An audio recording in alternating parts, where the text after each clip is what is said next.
Oke, Assalamualaikum warahmatullahi wabarakatuh.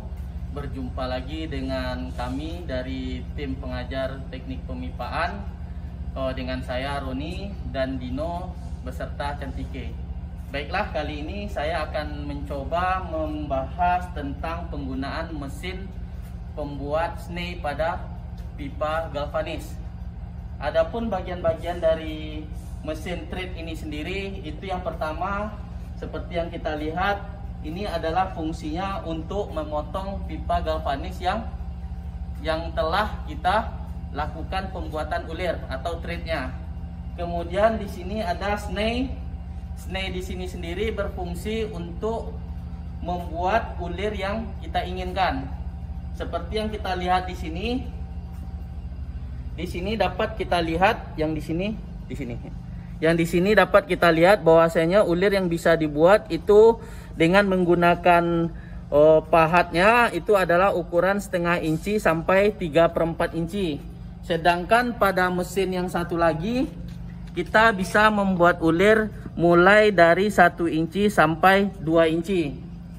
Kemudian di sini ada namanya pahat chamfer, yang mana fungsinya di sini adalah untuk mencemper sisi bagian dalam pipa.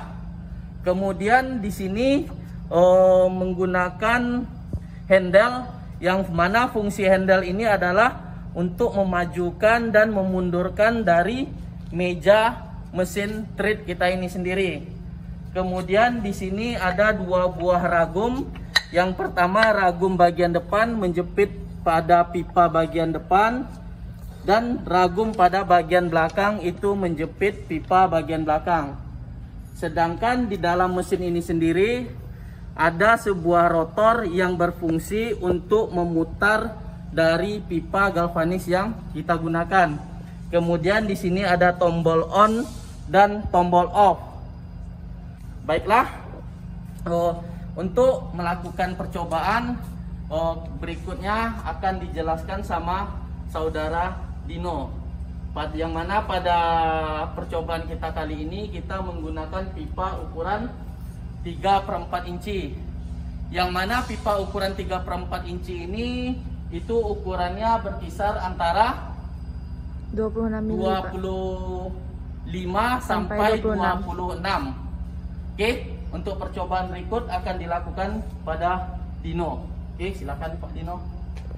Untuk langkah selanjutnya, pertama kita masukkan dulu pipa galvanis ukuran 3/4 inci ya ke mesinnya. Masuknya dari belakang. Jadi masuk dari belakang, kita majukan. Kira-kira jaraknya seperti ini. Oke, kita turunkan. Nah, jadi jaraknya jangan pas-pasan dengan mata sneinya, jadi diberi sedikit jarak, baru kita kunci dulu bagian depannya. Oke, dan diikuti dengan ragum di bagian belakangnya. Oke, setelah terkunci, kita harus menandai seberapa panjang ulir yang akan dibuat. Misalnya kita tandai sejauh ini, misalkan sekitar 2 cm, berarti 20 mili.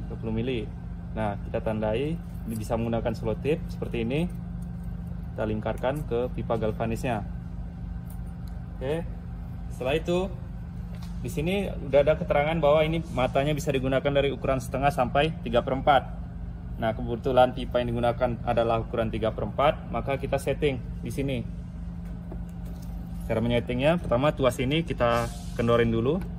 Kita kendorin, baru ini bisa diatur arah pemakanan, besar pemakanan pipanya.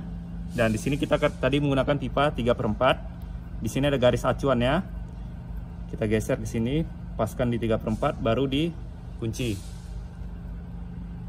Tuas ini dikunci. Kemudian tuas ini gunanya adalah untuk membuka mata sneinya nanti ketika setelah selesai melakukan proses ulir. Nah, jadi ketika dia belum terbuat ulirnya, ini posisinya ke sini, ke bawah. Jika nanti udah selesai, langsung ditarik ke atas untuk membuka mata sneinya. Oke, ini kita mau melakukan proses pemakanannya. nantinya pada saat proses pemakanan ini akan kita jalankan sedikit, biarkan dia jalan sedikit dulu. Setelah dia makan dia akan jalan otomatis.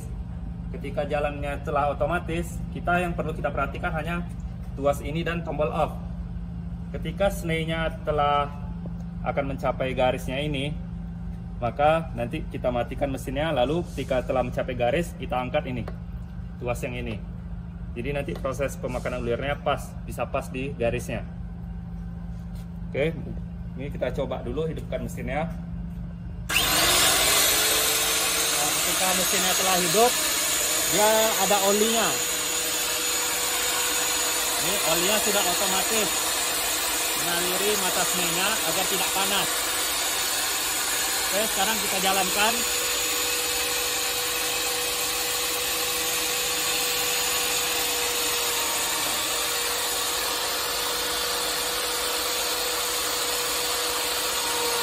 Ini proses pemakanannya.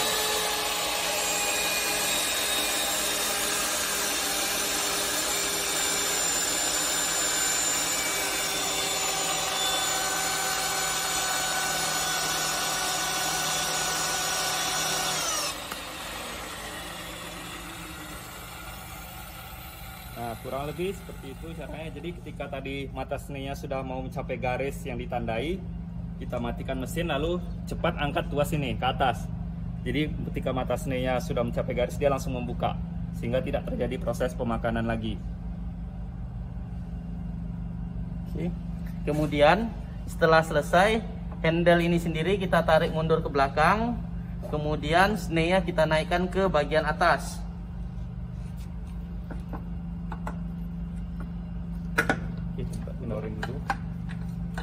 Kita kendorkan dulu. Oke, belakangnya. Oke. Kemudian snake kita naikkan ke atas. Kemudian kita gunakan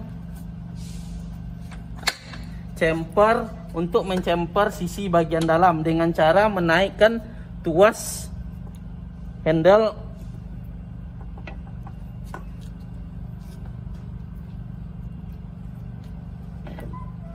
Tidak naikkan. Bentar. Oh, geser sana. Dengan cara menaikkan handle tuas. Oke. Kemudian mesin kita hidupkan, tombol on-nya. Kemudian handle kita majukan. Di sini terjadi pemakanan chamfer pada sisi bagian dalam pipa. Kemudian kita matikan. Yang mana fungsi chamfer ini sendiri adalah untuk menghilangkan sisi yang tajam pada bagian dalam pipa. Oke. Kemudian kita lanjutkan pada pemotongan pipa. Jika pipa yang kita inginkan sudah diketahui berapa panjang yang kita inginkan, maka dari alat potong ini sendiri, cutternya sendiri bisa kita turunkan. Kita misalkan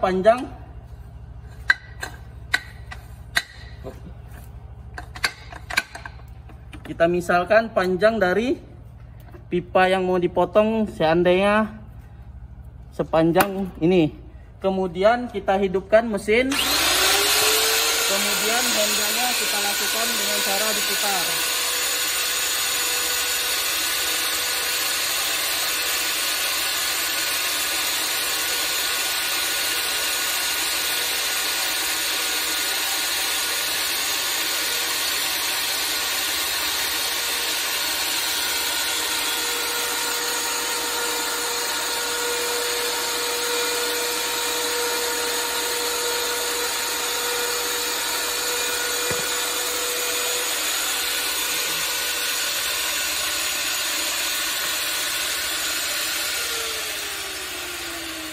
Maka hasil pemotongan kita mulai dari proses ulir sampai chamfer di bagian dalam dan hasil pemotongan pipa. Nah, baiklah, untuk pertemuan kita kali ini pada proses penggunaan mesin trip ini sendiri, seperti yang sudah saya jelaskan dan dipraktekkan langsung dari saudara Dino. Mudah-mudahan bermanfaat. Sekali lagi terima kasih. Selamat siang. Assalamualaikum warahmatullahi wabarakatuh.